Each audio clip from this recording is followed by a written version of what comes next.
और जैसे कि आपने बताया कि मतलब कि एमएसक्यू क्वेश्चन भी पूछे गए थे पिछले 2 साल से, आई थिंक वो कोडिंग वाला क्वेश्चन नहीं पूछा गया है ना? क्वेश्चन नहीं आ रहा, है नहीं ना? नहीं आ रहा। और जी, एमएसक्यू वाला ही आ रहा है 10 एम्स की एमएस, मतलब कि करेक्ट, ऐसा जैसे कि आपने बताया करेक्ट, बिल्कुल। एब्सोल्युटली मतलब व्हाट अगर स्टूडेंट्स रिटन टेस्ट क्लियर कर लेते हैं तो उनकी डायरेक्ट एंट्री हो सकती है ना? हाँ, और उसमें भी आई थिंक जैसे मेरे टाइम तक triple was not transparent at all. आपके कोई कट ऑफ और कोई भी मार्क्स डिस्क्लोज नहीं होते थे। सिर्फ 3 राउंड काउंसलिंग चलती है एंड हर राउंड में आपको सिर्फ बताया जाता है कि आपका सिलेक्शन हुआ है या नहीं हुआ।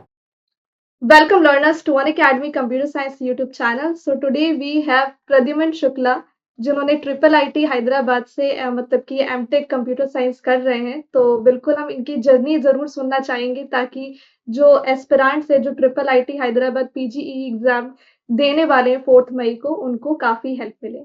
तो यस प्रद्युमन, सबसे पहले प्लीज़ आप बताइए कि आपने इस एग्ज़ाम को कैसे क्रैक किया? Yeah. So hi Shweta, and hi everyone who's watching this video. So yeah, right now I'm in my fourth semester. I'll be graduating in a month from the IIT with my MTech in computer science. And PCW exam के बारे में मुझे पहले से ही idea था। Like when I was in my third year of BTech, तो मेरे कुछ मैंने एक जगह इंटर्नशिप करी थी जहाँ पे मेरे ट्रिपल आईटी हैदराबाद के कलीग्स थे। तो जब मैंने उनसे बात की थी कि कैसे हम एमटेक में एडमिशन ले सकते हैं, क्योंकि triple IT Hyderabad is one of the very few colleges across India जो गेट के थ्रू एडमिशन नहीं लेता है मास्टर्स में। तो मुझे उसका आइडिया था, बट क्योंकि थर्ड ईयर में हम दे नहीं सकते थे। लाइक इसमें गेट जैसा कोई पैटर्न नहीं होता है कि आपने अगर इस साल एग्जाम दिया तो 3 साल तक आपका स्कोर कार्ड वैलिड होगा। तो काफी लोग ये भी चीज पूछते हैं थर्ड ईयर में दे सकते हैं नहीं। तो थर्ड ईयर में देने का कोई पॉइंट नहीं था। मैंने थर्ड ईयर में गेट दिया एंड देन फाइनल ईयर में जब मैंने गेट दिया था तो मेरी इतनी अच्छी रैंक नहीं आई थी। I got AIR 1048। तो उसके बेस मुझे कुछ सेकंड जनरेशन IIT मिल रहे थे। तो आई डिसाइडेड कि I instead go for triple IT Hyderabad. तो फिर मैंने एग्जाम देने के बाद ही आई मेड अप माइंड कि पीजीडब्ल्यू को मैं दूंगा, डजंट मैटर मेरा गेट कैसा हो जाए, because I wanted to have that option. क्योंकि मैंने वहाँ के कलीग के साथ काम किया था तो आई न्यू कि कॉलेज क्या स्टैंड। सो या मैंने फोर्थ ईयर में गेट के बाद अपना एग्जाम दिया। ओके। तो जैसे कि आपने बोला कि आपने गेट एग्ज़ाम में भी काफ़ी अच्छी खासी रैंक सिक्योर की थी। कैन यू प्लीज़ रिपीट आपने कितनी रैंक सिक्योर की थी गेट एग्ज़ाम में? It was 1048 in okay, my fourth year. In my 4th third year. Year I got 2300 something. तब मैंने सिर्फ आधा सिलेबस प्रिपेयर किया था एंड दोनों ही बार मैंने कोई इंस्टीट्यूट से कोई कोचिंग नहीं ली थी। It was my self preparation only. तो बस फर्स्ट थर्ड ईयर में मैंने आधा सिलेबस प्रिपेयर किया था, तो 2300 थी। फिर मैंने पूरा सिलेबस कवर किया तो 1000। ओके। तो जैसे कि जो स्टूडेंट मतलब कि गेट एग्ज़ाम ने ऑलरेडी क्वालीफाई किया है और फिर triple IT Hyderabad PG exam, आपने ट्रिपल आईटी को ही क्यों चूज़ किया? मतलब जैसे कि आपने बोला कि आपको पहले भी उन्होंने उनके साथ उन्होंने आपने काम किया है, तो काफ़ी अच्छा लगा आपको। मतलब कि आप थोड़ा-सा एलॉबरेट कर सकते हैं कि इसको क्यों चुना आपने आईआईटीज़ के ऊपर? या हाँ, तो उससे पहले मैं ऐसा बताना चाहूँगा कि मेरी तो चलिए 1000 रैंक थी, बट मेरे बैच में एंड इवन जो मेरा अभी जूनियर बैच है, उसमें भी बहुत सारे ऐसे बच्चे हैं जिन्होंने अच्छे-अच्छे टॉप 7 आईआईटी में से कोई 1-2 आईआईटी छोड़ कर के, एक मेरा फ्रेंड है जिसने आईआईटी खड़गपुर लास्ट राउंड में करा था, वो अच्छा। छोड़ के बच्चे ट्रिपल आईटी के बाद आते हैं, या यार 400 500 के अराउंड भी काफ़ी बच्चे रहते हैं। हुँ, तो द मेन रीज़न इज़ कि पहली बात तो जब मैं 12th मैंने पास किया था, तब मुझे ट्रिपल आईटी हैदराबाद का कोई आइडिया नहीं था। मैंने जेईई ओके। भी ऐसे ही दिया था, तो बाद में जब मैं फर्स्ट सेकंड ईयर में आया था, मैंने कोडिंग स्टार्ट की थी बीटेक में। थोड़ी बहुत मैं कॉम्पिटिटिव प्रोग्रामिंग करता था, तो मुझे पता चलता था कि इंडिया के जो टॉप रेटेड कॉम्पिटिटिव प्रोग्रामर्स हैं, वो ट्रिपल आईटी हैदराबाद से हैं। इवन एक ओके। कॉम्पिटिशन भी होता है ICT, which is like the Olympics of competitive programming. तो हुँ, उसमें भी जो वर्ल्ड फाइनलिस्ट निकले हैं आज तक, लाइक 6 आउट ऑफ 7 टाइम्स वो ट्रिपल आईटी हैदराबाद से हैं। तो वो इमेज मेरी उस टाइम से ही बनी हुई थी। Even though okay. आईआईटीज़ के बारे में सब कुछ जानता है, बट स्टिल देन उसके बाद जैसे मैंने बताया कि मैंने जब इंटर्नशिप करी तब भी मुझे थोड़ा आइडिया था। और फिर यहाँ पे 2 चीज़ें मुझे और अच्छी लगती हैं कि रिसर्च, ऐसे बोला जाता है कि मास्टर्स अगर आप कर रहे हो तो आपका रिसर्च में अगर इंटरेस्ट हो तो ही आप मास्टर्स करो, बट यहाँ का एमटेक इज कम्प्लीटली डिफरेंट। अगर आपको रिसर्च में इंटरेस्ट है तो एमएस बाय रिसर्च करके कोर्स भी होता है यहाँ पे, which is completely research oriented. तो यहाँ पे आपके ऊपर कोई ऐसे प्रेशर नहीं है कि आपको रिसर्च करना ही करना है। और सेकंड चीज जैसे दूसरे कॉलेजेस में जो टीएशिप होती है वो मैंडेटरी होती है आपको, अगर आपको स्टाइपेंड चाहिए एआईसीटी की तरफ से जो 12,200 आता है, बट यहाँ पे वो चीज भी मैंडेटरी। और प्लस जो करिकुलम है यहाँ का, मैंने मतलब काफी लोगों से बात भी की थी एलुमनाई से जो इस यहाँ से पास आउट हुए हैं, तो इट वाज वेरी रेलेवेंट। कुछ भी ऐसा थ्योरेटिकल यहाँ पे नहीं होता है, और 2 साल में मैंने जितनी यहाँ पढ़ाई करी है वो रियलाइज भी करी है कि यहाँ जो हर एक छोटा छोटा असाइनमेंट जो हम बीटेक में कॉपी पेस्ट कर लेते थे, लिख लेते थे, वैसा यहाँ पे बिल्कुल भी नहीं है। हर ऑलमोस्ट हर सेकंड कोर्स जो आप ले रहे हो उसमें कोडिंग हैवी असाइनमेंट करते हैं, तो आप 2 साल बहुत रिगरस करिकुलम गो थ्रू करते हो। तो ऐसे बहुत सारे मिक्सअप रीजंस थे, कोई एक स्पेसिफिक रीजन ओके, नहीं था ओके। व्हिच आई अच्छा, डिसाइड। ग्रेट। तो काफ़ी सारे स्टूडेंट्स को इस चीज़ से पता चला होगा कि ट्रिपल आईटी हैदराबाद कुछ आईआईटी से भी बहुत बेहतर है, और अगर वो ऑप्ट करते हैं तो उनको काफ़ी अच्छा मतलब रिजल्ट मिल सकता है। इनफैक्ट प्लेसमेंट पैकेज भी इसका काफ़ी अच्छा रहता है। प्लेसमेंट रेट 99% रहा है प्रीवियस ईयर में, right? And Yeah, it had not 100% भी even, रहा है। it was mostly 100%। जो मेरे से सीनियर बैच पास आउट हुआ है उनका, उनमें लाइक एमटेक का मैं स्पेसिफिकली अगर यहाँ बात करूँ, it was 100% till now. Last year एक स्टूडेंट मेरे सीनियर ही थे वो, तो he did not actually opt to sit in placement, so that was the reason उनको उनका डेटा में 99% से आता है। बट इवेंचुअली या यहाँ के placements are very comparable to the top 5 है। ओके। बट हम ये जानना चाहेंगे प्रद्युमन कि आपने इस एग्ज़ाम को किस तरीके से प्रिपेयर किया था? तो उसके लिए या थोड़ा गाइड करें। श्योर। तो जो भी अगर स्टूडेंट गेट के लिए अच्छे से प्रिपेयर कर रहा है, तो you are very much prepared for PGW as well, क्योंकि पीजीडब्ल्यू का एग्जाम भी लाइक उसका पैटर्न 3 घंटे का सेम होता है गेट जैसा ही, बस उसमें एप्टीट्यूड का काफी ज्यादा वेटेज होता है, 50% एप्टीट्यूड आता है। तो एप्टीट्यूड नेचुरली मेरा हमेशा से स्ट्रांग था। इवन 2 साल मैंने जो गेट का भी एग्जाम दिया, मैंने कुछ खास ऐसे एप्टीट्यूड की प्रैक्टिस नहीं करी थी, बट दोनों ही साल मेरे गेट में 15 आउट ऑफ 15 आए थे एप्टीट्यूड में, तो I was naturally strong with aptitude. But अगर जो बच्चे इतना स्ट्रांग नहीं है, तो आई वुड सजेस्ट कि first thing is solve all the previous question at least 25-30 साल की गेट के जो भी, अगर आपको एप्टीट्यूड की और प्रैक्टिस करनी है तो कंप्यूटर साइंस के अलावा भी जो भी ब्रांचेस हैं, आप वैरायटी ऑफ क्वेश्चन मिल जाएंगे, मैकेनिकल, सिविल, जिसके भी आपको वैरायटीज मिले, आप इतना प्रैक्टिस कर लोगे तो that is also more than sufficient. But still अगर उसके आगे जाना है तो अरुण शर्मा करके एक बुक आती है हुँ। कैट के लिए, और इंडिया विक्स एक वेबसाइट है, वहाँ पे भी काफी ऐसे एप्टीट्यूड के क्वेश्चन मिल जाते हैं जो प्लेसमेंट्स के लिए भी काफी लोग प्रिपेयर करते हैं। तो ये सब एप्टीट्यूड का हो गया। एंड जनरल जो टेक्निकल सेक्शन होता है उसका पूरा syllabus is very similar to GATE one, तो अगर आपने गेट के लिए अच्छे से प्रिपेयर किया है तो डोंट वरी, आप मतलब you are very much prepared for interview. Okay, मैं थोड़ा-सा इंटरप्ट करना चाहूँगी, सॉरी। गेट एग्ज़ाम का जो सिलेबस है बिल्कुल as it is triple IT का है, या फिर कुछ सब्जेक्ट्स ऐसे भी हैं जो गेट में आते हैं और इसमें नहीं आते? हाँ, कुछ सब्जेक्ट्स ऐसे हैं, आई थिंक मेरे ख्याल से थ्योरी ऑफ कंप्यूटेशन है और 1 या 2 और सब्जेक्ट्स ऐसे हैं, मुझे एग्ज़ैक्टली याद नहीं है। बट हाँ, 2-3 सब्जेक्ट्स हैं, आप वेबसाइट पे जाके एक बार सिलेबस चेक कर सकते हो। तो द रीज़न इज़ इन्होंने कुछ सब्जेक्ट्स जो इन्हें लगते हैं कि ज़्यादा थ्योरेटिकल हैं and they are not relevant to the curriculum जो यहाँ पे पढ़ाया जाएगा, वो उन्होंने नहीं इंक्लूड किया है। बट जो भी मेन सब्जेक्ट्स होते हैं, core subjects for example databases, computer networks, digital logic और ये सारी सब कुछ ही, डेटा स्ट्रक्चर्स एल्गोरिथम, ये सारी चीज़ें रहेंगी। But okay. पीओसी या 1-2 और सब्जेक्ट होते हैं जो आई थिंक सिलेबस टीओसी, में नहीं होते। कंपाइलर एंड कोआ, आई थिंक ये 3 सब्जेक्ट्स या हैं जो नहीं, नहीं आते। गोवा का आई एम उस नॉट श्योर, शायद होता है या नहीं, मैं कुछ-कुछ मेरे टॉपिक्स बट कंप्यूटर, अरिथमेटिक वगैरह आते हैं शायद उसके। जी, लाइक हाँ, वो अगर आपने जनरल की अगर प्रिपरेशन करी है गेट की, तो वो आप क्रैक कर लोगे, उतना हार्ड नहीं होता है। Even questions okay. भी गेट के लेवल के हार्ड नहीं होते। क्वेश्चंस यहाँ पे प्रॉब्लम ये होती है कि गेट में टाइम कम होता है बट क्वेश्चंस हार्ड होते हैं। हाँ। आई मीन टाइम ज़्यादा होता है but hmm, hmm, questions hmm. Hard okay, होते हैं, ओके। और यहाँ पे टाइम कम होता है बट क्वेश्चंस बहुत ज़्यादा होते हैं, तो आपको स्पीड भी मेंटेन करनी पड़ती है। येस। एंड मेरे टाइम पे नेगेटिव मार्किंग नहीं थी, तो that was a bonus. Even मेरे जूनियर्स के टाइम पे भी आई थिंक नहीं थी, बट इस साल ये लोग नेगेटिव मार्किंग इंट्रोड्यूस कर रहे हैं, which is I think 25% of the marks. अगर 1 मार्क का है तो शायद 25 नेगेटिव मार्किंग है। तो इस साल आपको उसका भी ध्यान रखना पड़ेगा कि गलती ज़्यादा नहीं करना। हमारे टाइम पे ये लेवरेज था कि हम गेस वर्क कर सकते थे, बट इस बार थोड़ा ध्यान और इसमें किस टाइप के क्वेश्चन, जैसे गेट में हमारे पास एमसीक्यू, एमएसक्यू, एनएटी आता है, तो इट्स इसमें just MC, just MC. Just MCQ. Okay, okay. तो आपने एंड बोला कि हाँ, प्लीज़ जी, बताइए। एंड हमारे सीनियर्स के टाइम पे 2 कोडिंग क्वेश्चन आए थे टेक्निकल सेक्शन में। सो इट्स लाइक 50 मार्क्स का 50 मार्क्स का एप्टीट्यूड होता है और 50 मार्क्स का टेक्निकल होता है। ओके। 3 घंटे का टोटल पेपर होता है। पहला 50 मार्क्स सिर्फ 1.5 घंटा आपका एप्टीट्यूड का ही क्वेश्चन पेपर चलेगा, आप टेक्निकल पे खोल नहीं सकते हो। जैसे ही वो 1.5 घंटे खत्म हो जाएँगे, तब you go to the um. Technical section. तो आई थिंक सेक्शन वाइज़ भी कट ऑफ रहता है, जैसा कि इतना ट्रिपल आईटी ट्रांसपेरेंट नहीं है, बट ऐसा मैंने सुना है कि अगर आपका एप्टीट्यूड का कट ऑफ क्लियर नहीं होता है, तो वो टेक्निकल आपका चेक भी नहीं करते। But I am not very sure about it.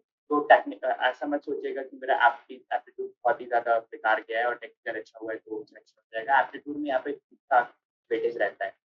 तो या दैट इज़ इट। वैसे ट्रिपल आईटी का पैटर्न एवरी ईयर चेंज होता रहता है, इट्स अनप्रेडिक्टेबल, है ना? कि मतलब हाँ, कि तो मैं वही बता रहा था, मैं मिस कर गया।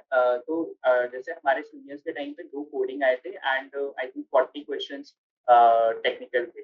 बट हमारे टाइम पे उन्होंने 40 क्वेश्चंस टेक्निकल एमसीक्यूज़ और 2 कोडिंग की जगह 10 एमएसक्यूज़ रखे, which was multiple select questions. तो इट माइट चेंज। आप प्रिपेयर्ड रहो, बट इन जनरल यही पैटर्न होगा। आइदर यू कैन एक्सपेक्ट 40 जो एमसीक्यूज़ फिक्स हैं, और 10 हो सकता है एमएसक्यूज़ दे दें या फिर हो सकता है कोडिंग क्वेश्चन दे दें, वो उनके ऊपर है। और कोडिंग क्वेश्चन बहुत ही ईज़ी होता है। अगर आपने बेसिक सी प्रोग्रामिंग भी करी है, सी लैंग्वेज में ही कोड करना होता है और कोई लैंग्वेज नहीं होती। तो अगर आप देने जा रहे हो तो एटलीस्ट इनपुट आउटपुट लेना और प्रिंट करना, इतना बेसिक चीज़ आप देख लेना, तो आप आराम से कोड कर, बहुत ही बेसिक क्वेश्चन है। ओके। और जैसे कि आपने बताया कि मतलब कि एमएसक्यू क्वेश्चन भी पूछे गए थे। पिछले 2 साल से आई थिंक वो कोडिंग वाला क्वेश्चन नहीं पूछा गया कुछ ना, नहीं आ रहा है, है ये ना? नहीं आ रहा और है। जी, एमएसक्यू वाला ही आ रहा है 10 एम्स की एमएस मतलब कि करेक्ट, ऐसा जैसे कि आपने बताया करेक्ट। बिल्कुल। हाँ, तो ठीक है, तो 50 आप एप्टीट्यूड में एंड टेक्निकल में 40 एमसीक्यूज़ एंड 10 एमएसक्यूज़। तो जो एग्ज़ाम का लेवल रहता है वो गेट जैसा डिफ़िकल्ट तो नहीं रहता है ना? नहीं, गेट से और काफ़ी ईज़ी होता है, आई वुड से। जैसा कि मैंने कहा कि यहाँ पे टाइम कम होता है बट नंबर ऑफ क्वेश्चन्स ज़्यादा होते हैं, तो ये हाँ, एक डिफरेंस है। तो काफ़ी लोग अगर जिनको ऐसा बहुत हार्ड लेवल क्वेश्चन पेपर में दिक्कत होती है, तो हो सकता है उनके लिए ये exam is much difficult. Okay, okay. और कुछ आप बताना चाहेंगे स्टूडेंट्स को मतलब इस एग्ज़ाम के बारे में? Um, in general I would say कि काफ़ी काफ़ी बच्चों को अब अवेयरनेस हो गई है। जो भी गेट के लिए प्रिपेयर करते थे, मतलब I I am not sure, but शायद मेरे टाइम पे 2-3 साल पहले इतनी अवेयरनेस नहीं थी इस एग्ज़ाम के बारे में, क्योंकि यूट्यूब पे भी ज़्यादा कंटेंट अवेलेबल नहीं है। जब मैं भी प्रिपरेशन कर रहा था, तो मुझे बस पता था कि हाँ, ये एग्ज़ाम होता है, कहीं सोच सकते, तो मैंने ये दे दिया। बट अब धीरे-धीरे अवेयरनेस आ गई है, तो आई वुड से कि कॉम्पिटिशन अब बढ़ भी रहा है। इवन इस साल भी आप देखोगे तो गेट में around highest number of students appear किए हैं। तो डोंट एक्सपेक्ट कि ये एग्ज़ाम ईज़ी होने वाला है, क्योंकि जैसा कि मैंने कहा कि यहाँ पे बहुत सारे बच्चे अच्छे आईआईटी छोड़ करके आते हैं। बट इसको आप एज़ अ सेकंड अपॉर्च्युनिटी ले सकते हो, क्योंकि गेट के एग्ज़ाम और जेईई एग्ज़ाम में भी काफ़ी ज़्यादा गैप आपको मिलता है। तो अगर आपका फॉर सम रीज़न कुछ दिन मिस अप हो जाता है एग्ज़ाम, क्योंकि बहुत ज़्यादा पॉसिबल है वो दिन आपका अच्छा नहीं है, गेट का आप कुछ भी आपका सेट अच्छा नहीं आया है, कोई भी रीज़न हो सकता है। तो आपके लिए सेकंड अपॉर्च्युनिटी है एक ऐसे कॉलेज में पहुँचने का जो टॉप आईआईटी इन इंडिया के कंपैरिज़न में जाना जाता है। And you will feel that when you actually move into industry. So like industry में भी आपको हर हर ऑलमोस्ट कंपनी में आपको ट्रिपल आई के बाद एलुमनाई मिलेंगे। और अब तो यहाँ का स्टार्टअप कल्चर भी काफ़ी ज़्यादा ग्रो कर रहा है। तो या just take it as a second opportunity, क्योंकि वही अगर आपका गेम मैस अप हो गया है, बट अच्छे से प्रिपेयर करिएगा क्योंकि कॉम्पिटिशन। ओके, जैसे कि अभी एग्ज़ाम है 4th मई को तो ऑलमोस्ट हम कह सकते हैं कि 1 मंथ बचा हुआ है। तो ये 1 मंथ में क्या स्ट्रैटेजी होनी चाहिए स्टूडेंट्स की कि वो इस एग्ज़ाम को क्रैक कर लें? आई वुड से कि पहले तो आप श्योर हो जाओ कि सिलेबस अच्छे से गो थ्रू कर लो। ऐसा ना हो कि आप कोई ऐसी चीज़ प्रिपेयर कर रहे हो, क्योंकि इवन विद इन सब्जेक्ट उन्होंने टॉपिक्स दे रखे हैं कि हम इसी टॉपिक से ही क्वेश्चन पूछेंगे। तो एक बारी आपको टॉपिक्स गो थ्रू कर लेना। हो सकता है कोई ऐसा टॉपिक है जो मेबी सिक्योरिटी वगैरह, ऐसा कुछ कोई भी टॉपिक है जो शायद गेट में सिलेबस में है बट यहाँ पे नहीं है। तो सिलेबस है फर्स्ट थिंग, आप you should be well gone through. Second cheese is कि आपने जो भी प्रिपेयर किया है उसको आप अच्छे से होल्ड करके रखो, क्योंकि यहाँ पे स्पीड की बहुत ज़्यादा होता है, मतलब स्पीड का टेस्ट होता है। And third is I would say कि कुछ वेबसाइट्स पे पीजीडब्ल्यूई का मॉक टेस्ट अवेलेबल है, तो आप वो एक बार ट्राई कर सकते हैं अटेम्प्ट करना, and that might give you a reason like just कि कैसा पेपर हो सकता है। एंड जब भी क्वेश्चंस आप प्रैक्टिस कर रहे हो तो स्पीड मेंटेन करना है, क्योंकि जैसे मैंने कहा कि इस एग्जाम में स्पीड का मैटर होता है। जैसे गेट का 2 मार्क्स का क्वेश्चन में थोड़ा ज्यादा टाइम लगता है और 1 मार्क में कम लगता है, तो 1 मार्क के क्वेश्चन लेवल आप एक्सपेक्ट कर सकते हो। तो ये रहेगा, एंड एप्टीट्यूड भी साइड बाय साइड आपको प्रिपेयर करते रहना, आपका मतलब हाथ हाथ टच रहना चाहिए। Yes, okay. आप कुछ इम्पोर्टेंट टॉपिक्स बताना चाहेंगे स्टूडेंट्स को जो पढ़ के ही जाना चाहिए इस एग्जाम के लिए? तो जैसे डीएसए हो गया, डीएसए इज लाइक बहुत अच्छा, एक बहुत ज़्यादा सेगमेंट ऑफ क्वेश्चंस आते हैं डीएसए से। डीएसए हो गया, डेटाबेस हो गया, एंड कंप्यूटर नेटवर्क हो गया। एंड ये तो इम्पोर्टेंट हो गए जहाँ से क्वेश्चन ज़्यादा आते हैं। बट जैसे डिजिटल लॉजिक हो गया, ये एक ऐसा सब्जेक्ट है जो कि क्वेश्चन डिसेंट अमाउंट होते हैं, बट स्कोर करना ईजी होता है। तो इस साल जैसे क्या है कि नेगेटिव मार्किंग, तो आपको ये मेक श्योर करना है कि एटलीस्ट आपको जो सब्जेक्ट आता है आप वो सब्जेक्ट गलत करके ना।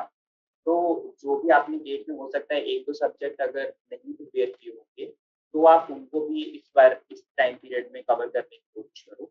बट आई वुड से डेटा स्ट्रक्चर्स, डीबीएमएस और कंप्यूटर नेटवर्क, ये 3-4 और ऑपरेटिंग सिस्टम, ये 3-4 सब्जेक्ट ऐसे हैं जो मतलब मेजॉरिटी क्वेश्चन से ठीक-ठाक आएँगे। तो आप इनको अच्छे से कवर कर। और कुछ सब टॉपिक्स आप बताना चाहोगे जो बहुत ज़्यादा इम्पोर्टेंट है? अब ऐसा तो लाइक ऑनेस्टली मुझे इतना याद भी नहीं है, बट इन जनरल ज़्यादा डेप्थ में नहीं जाते हैं, this is what I would से। जैसे गेट में क्या होता है कि आपको एकदम कंसेप्ट अगर क्लियर होगा तभी आपको क्वेश्चन क्लियर सॉल्व कर पाओगे। बट अगर आपको ब्रेथ वाइज़ भी नॉलेज है, यहाँ पे डेप्थ इतना नहीं पूछा जाता है। तो अगर आपको जस्ट आइडिया है कि for example binary search tree क्या होता है, तो आप उस हिसाब से थोड़ा-सा लॉजिकल, अगर आपने वो पूरा टॉपिक भी नहीं पढ़ा है, बट अगर थोड़ा-सा आप वहाँ पे दिमाग लगाओगे तो हो सकता है वो क्वेश्चन आपके बन जाए। तो ऐसे सब टॉपिक्स तो इन डिटेल मेरे को एग्ज़ैक्टली याद नहीं है, नहीं, कोई बात क्योंकि नहीं। 2 साल हो चुके हैं। बट हाँ, आई वुड से कि ज़्यादा डेप्थ में नहीं जाते हैं यहाँ पे, जैसे गेट में होता है, डायरेक्ट वाइज़ क्वेश्चन।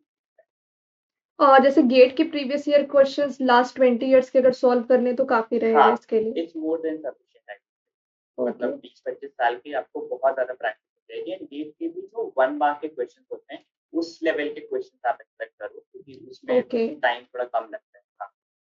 हाँ, जो डिफिकल्ट क्वेश्चंस हैं उनको सॉल्व करने का कोई मतलब नहीं है कि वो तो आएगा नहीं, इतने कम हाँ, टाइम में सॉल्व मतलब करने हो के लिए। सकता है कि ऐसे कुछ क्वेश्चंस रहेंगे of course, but okay, majority will be ऐसी जो आप मतलब वो पैटर्न पेपर उसी हिसाब से बनाते हैं कि आप 90 मिनट्स में 50 हाँ, क्वेश्चंस अटेम्प्ट कर एग्ज़ैक्टली। सको। तो वो उतना टफ नहीं बनाएँगे कि आप एक ही क्वेश्चन में 5-6 मिनट लगा, और ऐसा करिएगा भी नहीं। मतलब इस साल तो नेगेटिव मार्किंग की है, तो अगर आपको कोई क्वेश्चन नहीं आ रहा है तो just you can move forward. Okay. तो जिन स्टूडेंट्स ने मतलब गेट एग्ज़ाम भी जो क्वालीफाई नहीं कर पाए हैं और वो होप कर रहे हैं कि ये एग्ज़ाम मेरा हो जाए, तो उनके लिए आप क्या मैसेज कन्वे करना चाहते हैं? ये तो मतलब उनके लिए तो it's a boon, I would से।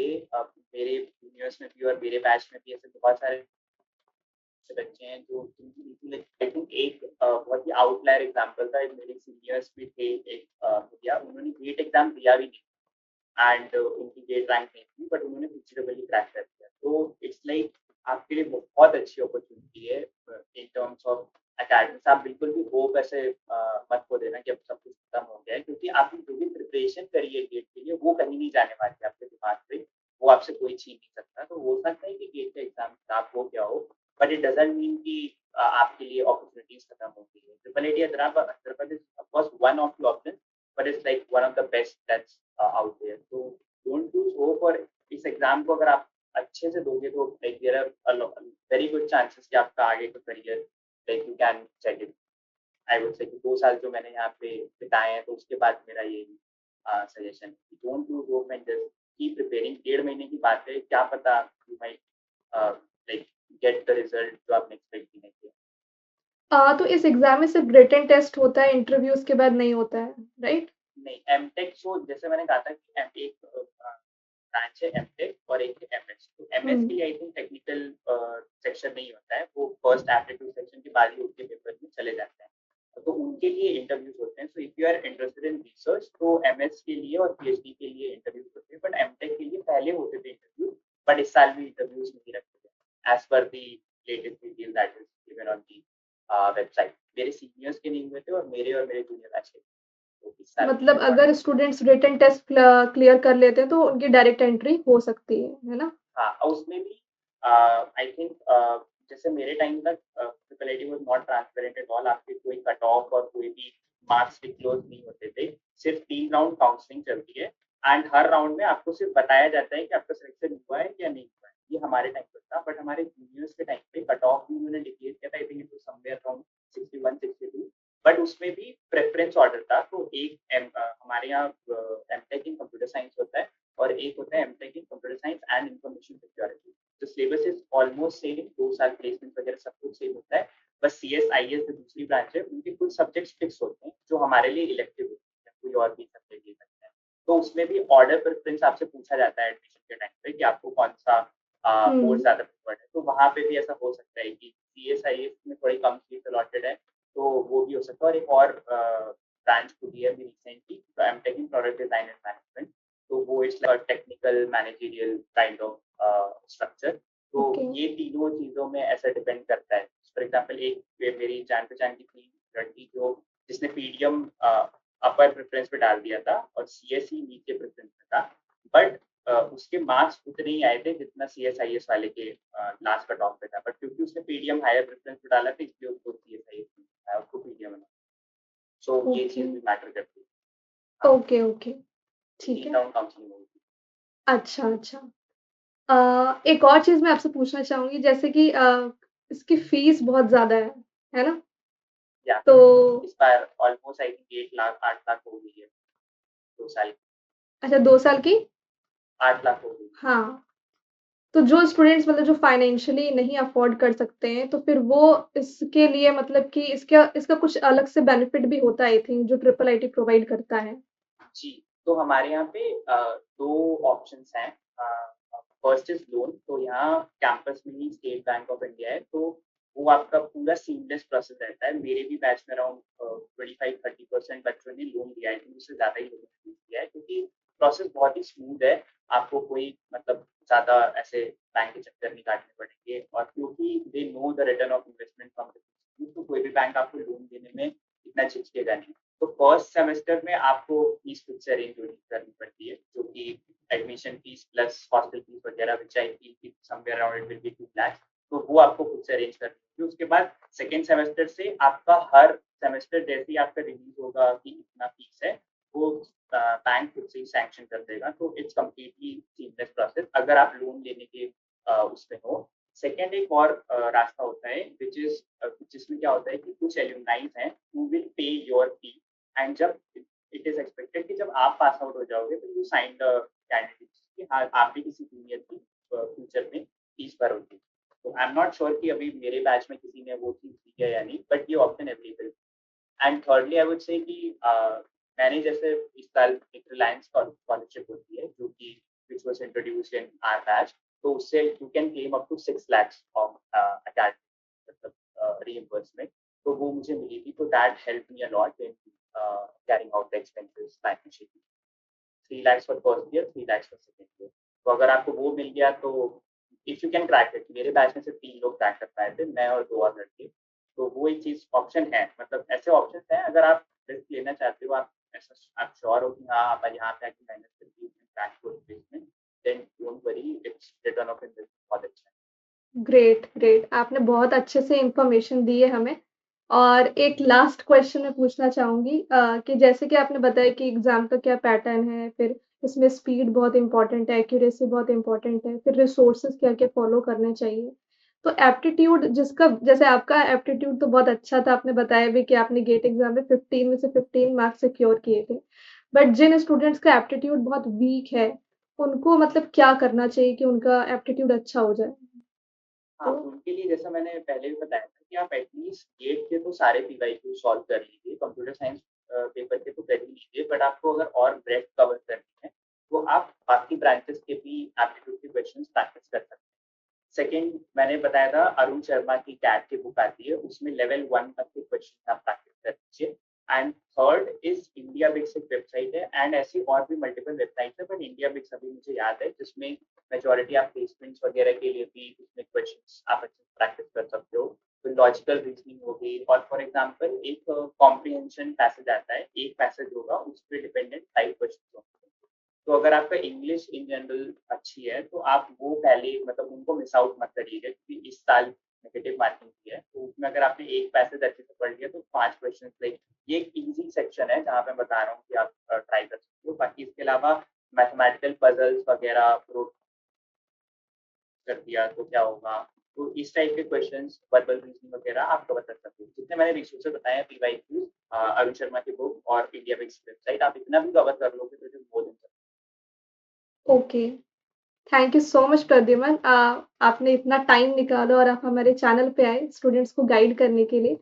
आई होप आप सभी लोगों को काफ़ी इन्फॉर्मेशन मिली होगी, और बहुत सारी इन्फॉर्मेशन तो ऐसी थी जो बहुत सारे इंटरव्यू में नहीं मिलती है, बट आपने काफ़ी सारी इन्फॉर्मेशन दी है कि अगर मतलब कि जो फाइनेंशियली वीक स्टूडेंट्स उनको क्या करना चाहिए, जो एप्टीट्यूड में वीक है उनको क्या करना चाहिए, और अभी से कैसे प्रिपेयर करनी चाहिए। इनफैक्ट जिन्होंने गेट एग्ज़ाम नहीं भी क्रैक किया है और वो अगर गेट एग्ज़ाम के बिना भी इस एग्ज़ाम को क्रैक करना चाहते हैं तो वो कर सकते हैं। ऐसा नहीं है कि अगर आपकी रैंक अच्छी आई गेट में तभी आप इस एग्ज़ाम को मतलब कि दे सकते हैं, तो ऐसा बिल्कुल भी नहीं है।